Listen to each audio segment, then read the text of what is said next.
This is going to be my first reading of Jon Bartleaux. Got a little difficulty with it and whatever it is now. But anyway, please subscribe to my channel. I know that there are ads on here. Skip over them.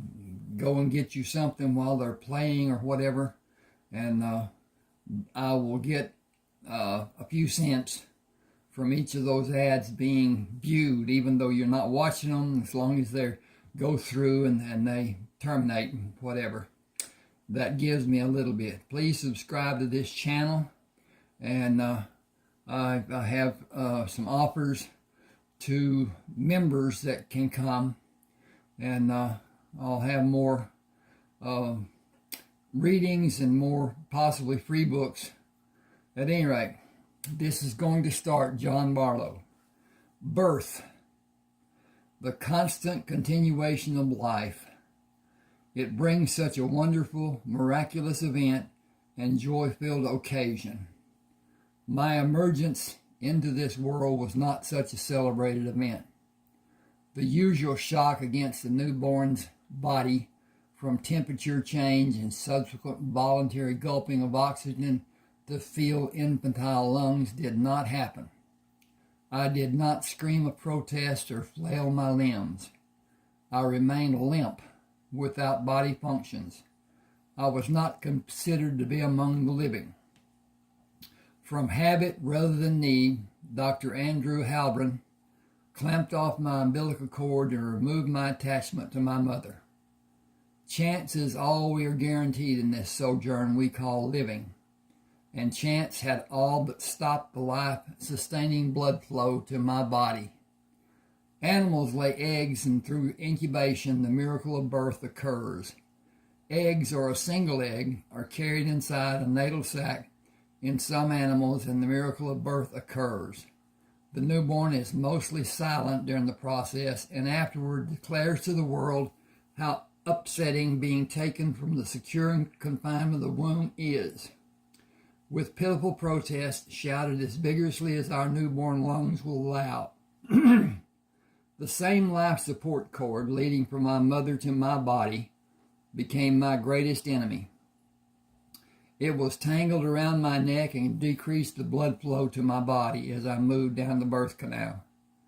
My heart refused to beat as it normally do during the birthing process, and the breathing reflex was not achieved by the sudden shock to my system.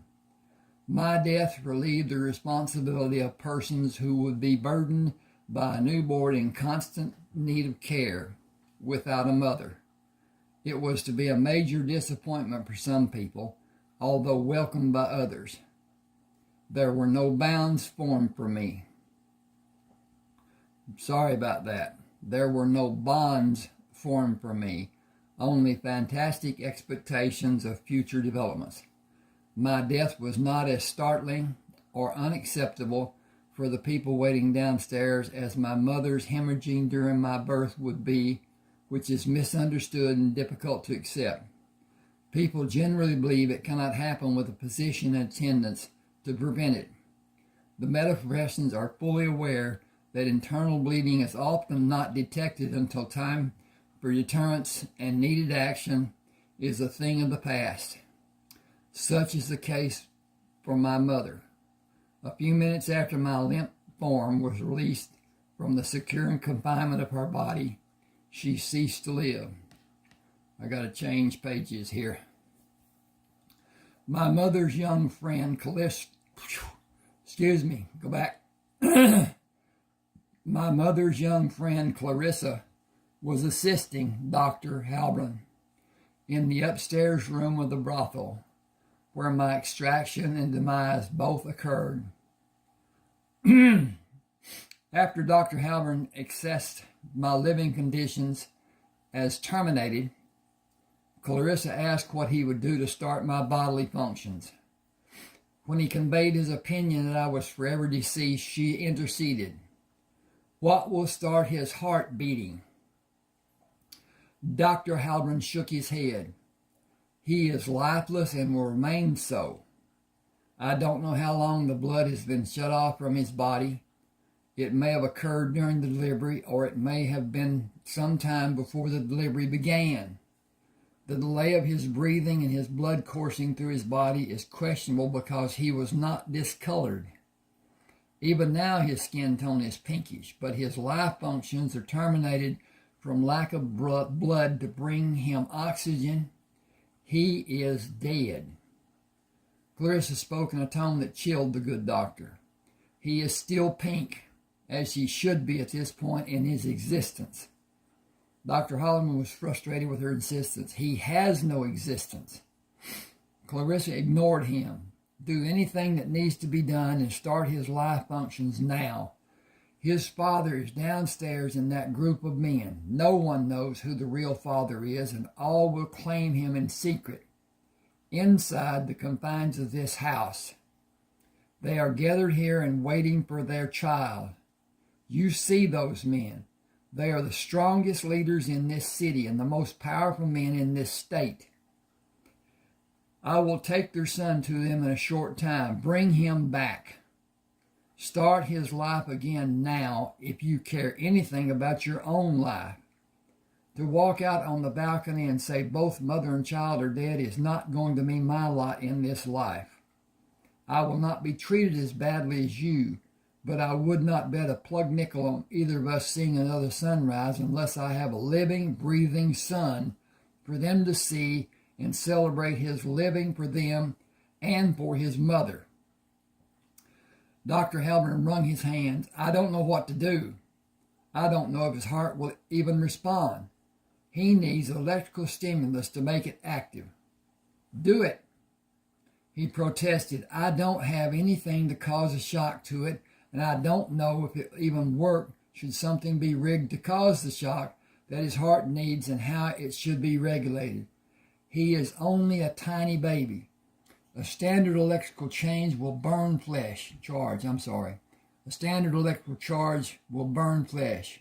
I have no way to help him or myself. Excuse me just a second. I got a... I'm affected by pollen and crap. Clarissa pulled the chain to switch off the electricity to the hanging light socket. There is not time to stand here and argue about whether it will not work. Something must be done. We will do it and take the chance it will work. The small table lamp dimly lit the room when Clarissa pulled the electrical cord from the plug-in that screwed into the socket hanging from the ceiling and held the overhead light bulb. This was an old, I'm talking now. This was an old apparatus that had a switch that was on a chain. You could put a light bulb in it and then screw it into the light bulb holder that was normal, and then be able to turn the light off and on using that chain. The wall switch had to be on. Then when the chain was pulled, the light came on. When the chain was pulled, the light went off. It was an apparatus that was in our houses when I was young. That was a long, long time ago. At any rate, let's go back here, and here we go. The small table lamp dimly lit the room when Clarissa pulled the electrical cord from the plug-in that screwed into the socket hanging from the ceiling and held the overhead light bulb. She cut off the end with a knife, split the cut end down the middle, and pulled the ends apart farther before burying the wires. She pushed the two prongs opposite the split end into the parallel electrical slots. Taped the wire over his heart on his chest and over his heart on his back. I will hold them with my hands and slow the current. Turn the light off, and I will pull the chain to allow the use of the switch on the wall to turn the electricity on and off and shock him. Do it fast for both him and for me. He taped the bare wires into place and moved to the light switch on the wall. This is going to knock hell out of both of you and him. Both you and him. She checked the connection to the metal prongs. Excuse me, I'm backing up. She checked the connection to the metal prongs she previously inserted in the plug-in on the light socket and pulled me up to place the palm of her hand under my body and laid me back on the bed. Placing her hand over the tape on her opposite hand should be. She pushed firmly against my body. Use the palm of your hand on the switch instead of your fingers. Up and down. Turn it off, on, and turn it off fast. And it will not do more than burn us a little. Do it. The electrical current struck both of them and dissipated when he switched the light off. I breathed in my first fresh air and screamed as loud as I possibly could. Clarissa pulled the tape away from my chest and rolled me over to pull the tape from my back. She pulled the metal prongs from the light socket plug-in. Turned the light back on and give us some ointment for our burns. Dr. Halburn looked at my chest and turned me face down on the bed. Turning me to lay on my back, he said, "He doesn't have a burn on his front side or his back side. Amazing. You don't have any burns either. You must have held so tight the current came on and the ends did not move until the slightest bit, even the slightest bit." Hang on with me just a second here. I got to check on something. Okay, we're doing good. And it is 4:30. Okay. All right. I need to manage the umbilical cord and clean him before you take him out. You need to be aware he will probably be retarded as long as he went without oxygen. Excuse me again. Clarissa said he will not only not be retarded, he will do better than every one of his classmates. She paused. I will tell everyone downstairs what has happened and come back to get him. There will be sadness because Francis died and joy that John lived. His name is Jon Bartleaux after his mother. Clarissa announced my arrival and my mother's passing and came back to take me downstairs to be welcomed.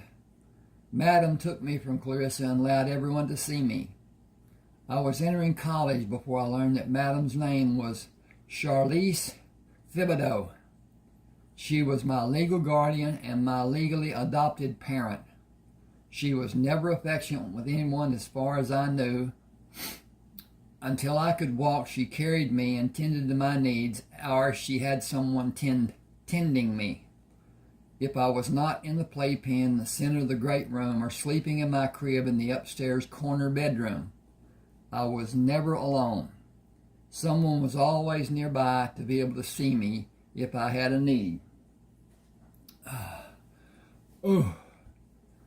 Where am I? Okay. She did not allow me to be alone and assigned someone to tend me until my 4th birthday, when I was given total freedom of the house. I was accompanied when I left the house. Madam instructed me to help the people who watched for my safety, and I was taught to keep them safe by my 3 physical instructors. Lois James was my wet nurse until I began to walk. She left the brothel after I was able to eat solid food and died before I was old enough to reconnect with her. Smoking was not allowed in the brothel after I came to the center of attention. The men of the city came for the comfort of the women and lavished attention on me, when they were allowed. Nothing was done in the brothel without Madam's approval. Everyone asked, and she smiled. She either smiled or frowned or kept silent, never speaking to give permission or deny it. Never. Nobody was ever nonchalant or cavalier with the madam. Her smile was a lustrous approval. Her frown was an undesired condemnation. Her laughter was not permission for anyone to join her in her merriment. She was apart from the others who came to the brothel and the women who lived there, except with me. I was the first consideration for everyone who came there. She demanded it. No righteous behavior was tolerated. I was protected in every way possible. My well-being was assured by everyone. Second to her concern and her demand for my well-being was my education. I always had illustrated books, and I began reading books given by everyone who came to the house between my third and fourth years. The books were always given. Madam did not allow anything to be loaned to me to be taken away at a later time. Nothing was ever taken from me that I can remember. Nothing was allowed to be accessible to me that I could not hold and keep as long as I wanted. Madam's quarters were private. Her bedroom was mine. My bedroom was mine alone. All the other rooms were part of the brothel. Madam's and mine were not. They were off limits, and they were simply respected. Every woman in the brothel had responsibility for me, as Madam permitted or assigned. Doors were never locked, and I was permitted complete freedom except when someone was sleeping or if the door was closed. Even during the intimate times when the business of the brothel occurred, the doors were never locked. I did not open a closed door or ask permission to enter. Madam never disciplined me. She did not need to. I knew from an early age to seek her approving smile. That chill that prevailed the house when she was distraught was palpable. I did all I could to please her, as everyone did. When her mood was pensive or brooding or truly dark, she was left strictly to herself by everyone. I always waited for her to come to me the few times I could remember something being amiss. She managed everything her life, in most cases, apparently without consideration. She managed a business that was approved of by some, but those people did not voice a disapproval publicly. I got to go back. She managed a business that was not approved of by some, but those people did not voice a disapproval publicly. She was well known in New Orleans, and with an approval or not, she was honored and respected. She managed the brothel, but she did not participate in the intimate functions of the business. She did not outwardly practice the occult. Yet everyone who did asked her blessing and alerted her to any impending incident in the city. I was educated by everyone who the Madam allowed, which included several people who practiced. I came to believe those that did practice were afraid of her. I was never told why. It was simply not a matter for discussion. Everything else was openly mine to be acknowledged and answered when I asked. Segregation was strict during my childhood days, but people of all walks of life came to her small office on the porch of the house. They would knock and wait for her to come outside for their meeting. Money often changed hands, and I knew she kept money in the office. But as with every other door, the office was never locked. There was never a problem. It was not allowed, and she owned the property in the 6-block area in every direction around the brothel, and her tenants made certain there was never a problem. My life and my security was enhanced by Madam's protection of me and those people who were with me, and by the prominent people who were known by her. I believe I could not have been held accountable for anything I did short of a major crime. I never tested that theory, out of respect for everyone who favored me. The men who came to the brothel were always known to be strictly ignored by the neighbors. In my younger life, I believed that there were other reasons the privacy of the patrons were held so strictly. As my knowledge of the practice grew, I came to know there were other reasons. Many of the men who came to the house practiced and gave support to those who were known to be strong in the practice.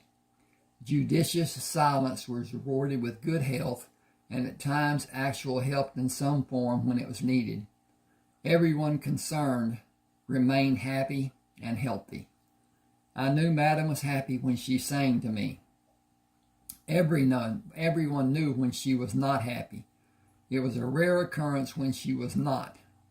My attending public school began with a thud. For some reason unknown to me, a fifth grader named Marvin Bledsoe hit me several times. He bruised my left eye and bloodied my nose while we were on the playground at recess. The principal, Mrs. Clavier, drove me home and reported the incident to everyone in the house with a loud reproach of Marvin and acknowledgement of his punishment, both at the school and his home. She begged the forgiveness of the madam, to no avail. The madam took Miss Clavier's arm in her hand and forcibly walked her to the door. Forgiveness for an assault on John is not mine alone to give. Neither is exoneration. Influential people will visit him. The damage done will continue to be obvious for many days. I cannot fathom the reactions his being harmed or the actions which will certainly follow. There will be a large degree of both, I'm sure. I will tell of your kindness after the act was undertaken, but his safety will come under scrutiny, and I cannot begin to predict the repercussions. I am certain there will be many which I am unable to prevent. John is not allowed to fight. That does not mean he is not able to fight or preclude his being safe from anything like this happening again. You will need to explain why Marvin Bledsoe was on the playground with children much younger than he is. I will not demand that explanation from you now, as I cannot fathom an answer which I would be able to accept as reasonable. Miss Clavier said, I cannot either.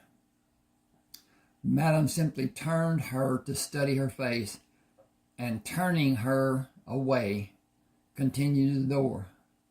Our family physician will be called to examine John's injury. I will do nothing more than that, including attempting to hide John's injuries. I suggest you prepare for how others will react. I cannot imagine a way you will ever be able to do that to anyone's satisfaction, particularly your own. Thank you for doing what you were able to do. I am sure you will not have a reason to come here again. Miss Clavier put her hand over her mouth. This is not going to go well for me, is it? As I observed on so many occasions, Madam's expression did not change, and she did not answer. When the chief of police came to the house, he took my shoulders in his hands and looked down at me. Who did this? Madam said, an older boy at John's school.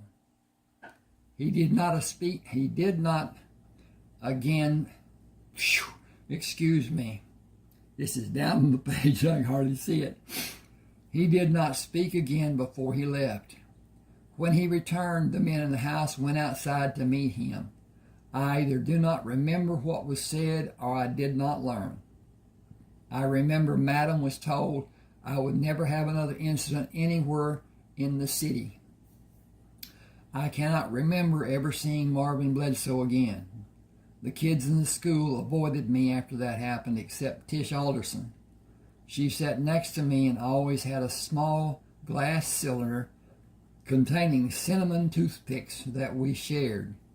We were friends until she moved away after we completed the 6th grade in elementary school. My life was never like my friends' lives. They had a father and a mother and brothers and sisters. I had 26 mothers and a city full of fathers.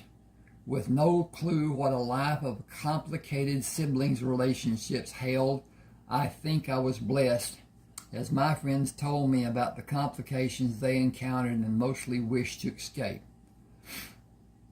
That was 2 sentences I read as one.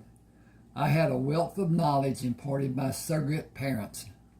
Nothing I asked about was withheld. The infantile explanations talked about by my classmates during my formal years were quickly swept away. I did not offer those jewels of wisdom to the naive children who often spouted some garbage their parents had imparted to placate and dispel the questioning of an interested child or to clarify what an older child had given as an explanation. Until I was in college, I believe Madam often commented about opinions being neither slow nor fast, but mostly half-fast. I took her words to be exact without seeing the humor. One day, while I was deeply engrossed in studying the library, I had an epiphany. My laughter was judged to be inappropriate for the surroundings. My sources were opinions and the knowledge of a broad spectrum of diverse people and the Encyclopedia Britannica, volumes so large I could not open and hold them. An adult read to me from them until I was in the 4th grade. Madam did not allow morals or dictation of society to lead my education to falsehoods of convenience. No subject was ever avoided or delayed until I was deemed old enough to understand. The male and female anatomies never hidden from me, as I was expected to models both female. I was exposed to models with female and male every day. An embarrassing occurrence never happened. My questions were addressed with honesty and clarity, and with the enlarged volumes of Encyclopedia Britannica. I assumed everyone had access to a set until Tish told me they were expensive and mine was the only set she was aware of. For my 5th birthday, 3 of my presents were named Eric Fraser, Walter Hancock, and Latrell Whitaker. They were assigned the daunting task of instructing and empowering my physical education in the small gymnasium built for the occasion behind the house. My favorite pieces of equipment were the many ropes hanging from the steel beams supporting the roof.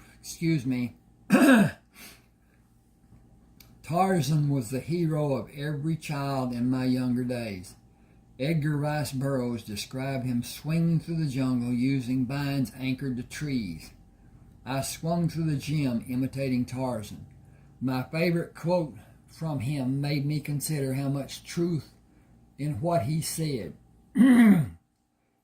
Imagination is but another name for superintelligence. I often repeated it and drew strength from it when I was in need of inspiration. On separate days, twice each week, Eric, Walt, and Latrell came to coach my physical activity and drill me on any subject they deemed might be useful in my life. It all seemed to be random until I was old enough to see how they constructed every facet of my education. Science interested Walt. Eric was the philosopher.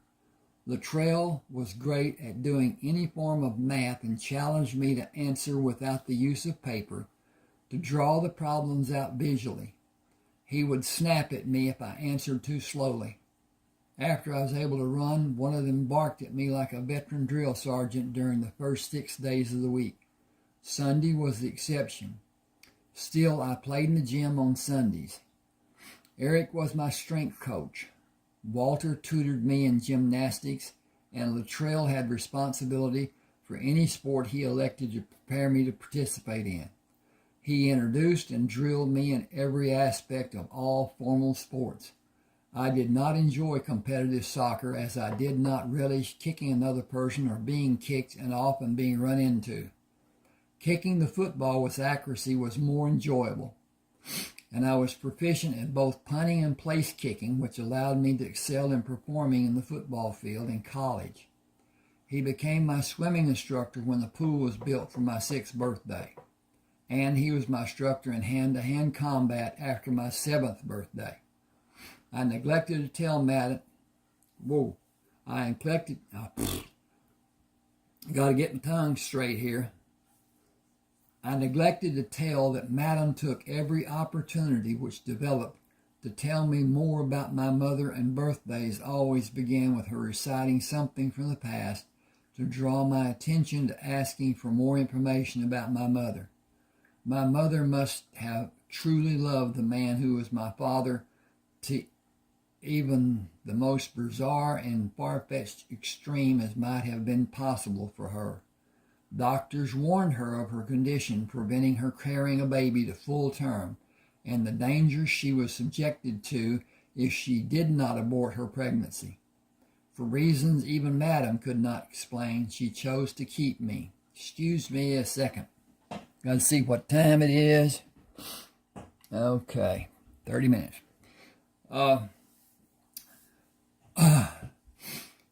This media restricts time limits on videos. I don't have a clue what that restriction may be, and so I try to keep it down way less than an hour.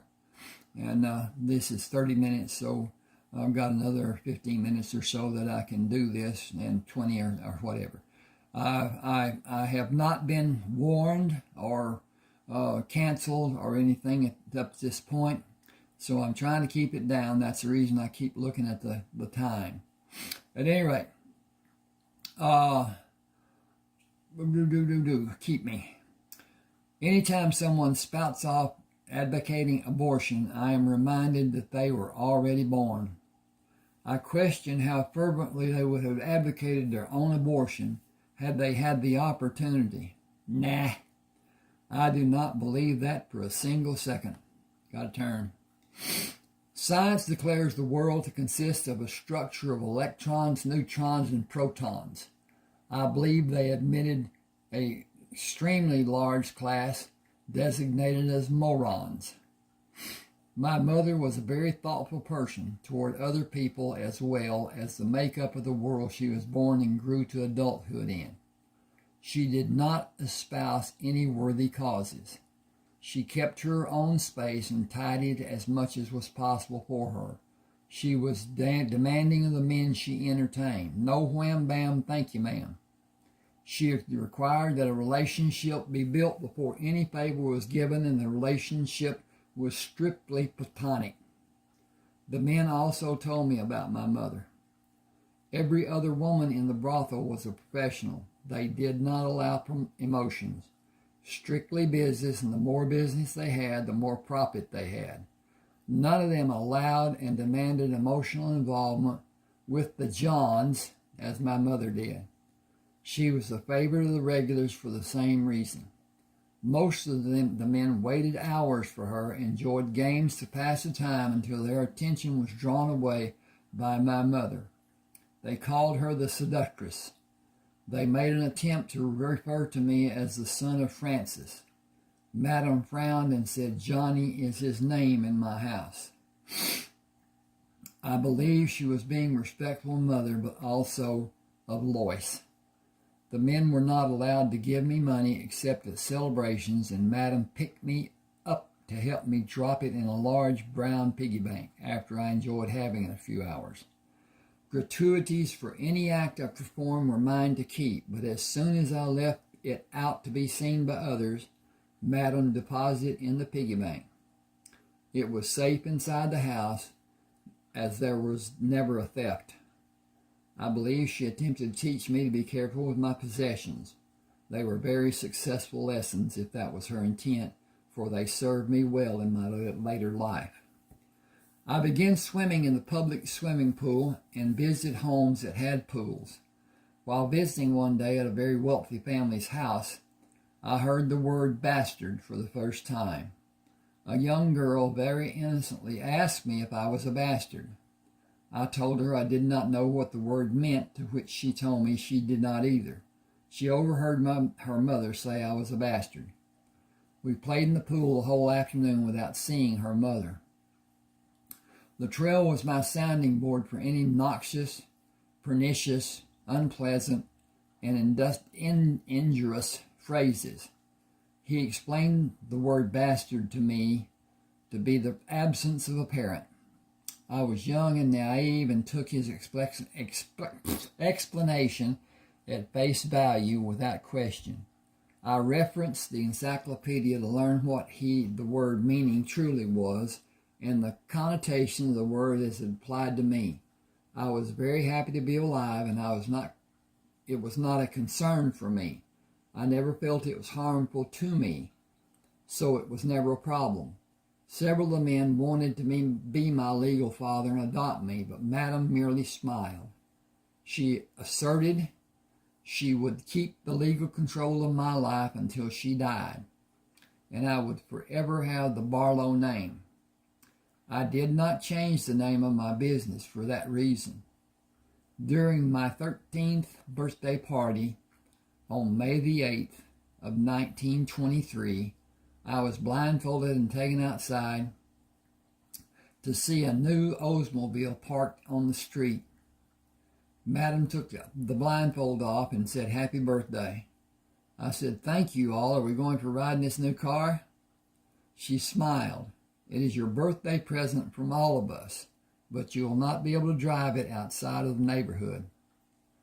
The driving permit I was given in June stipulated a licensed driver was to be seated as a front seat passenger until I was 17 and received a valid driver's license.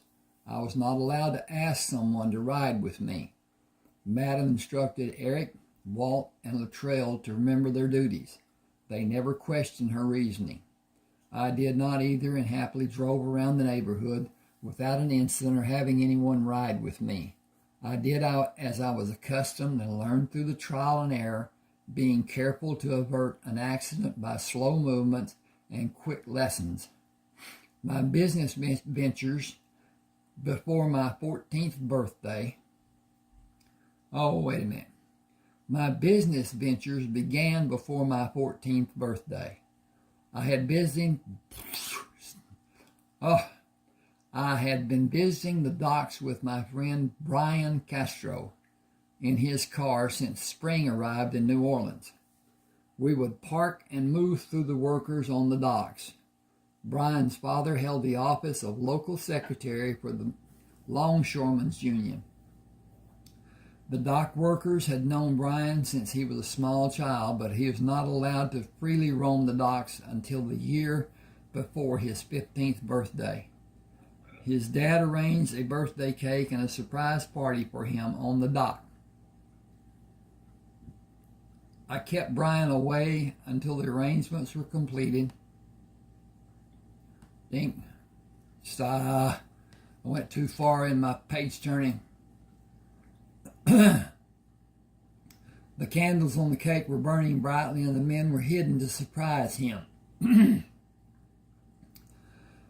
I had Mr. Castro's attention from my birth on a weekly schedule. I am sure Brian did not know about his father's nighttime visits, or if he did, he kept it to himself. I never knew if Brian had a mother. He never spoke of one, and I was never invited to his home.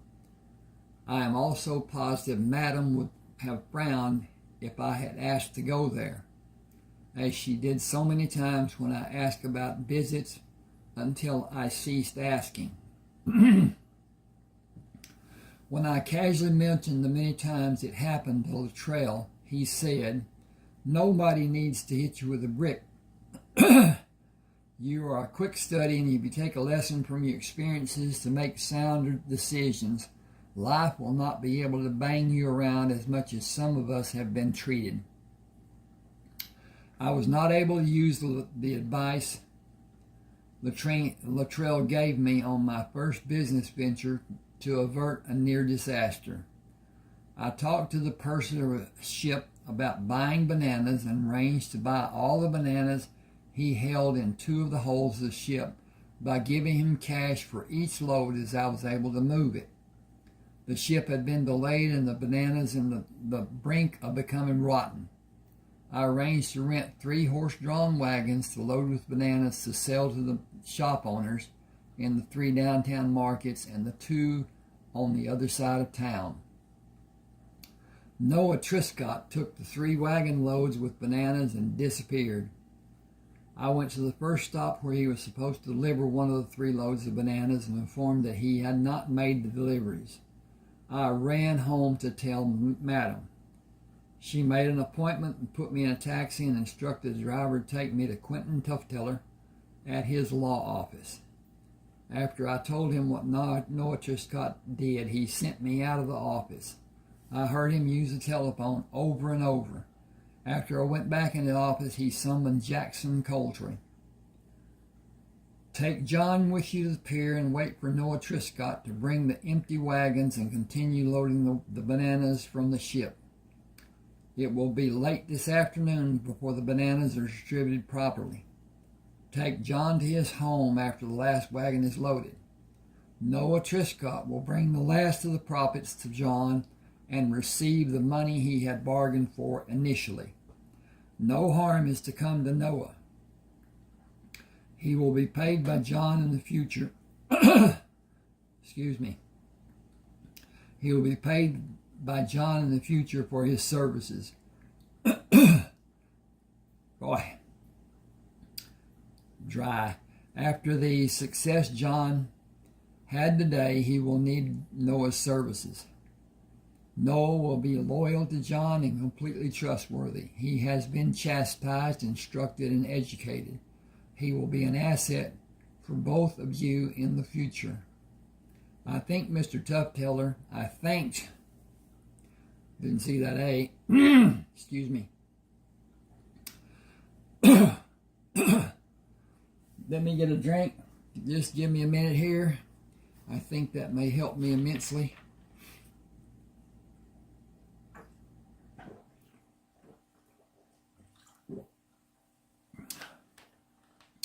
My throat was dry.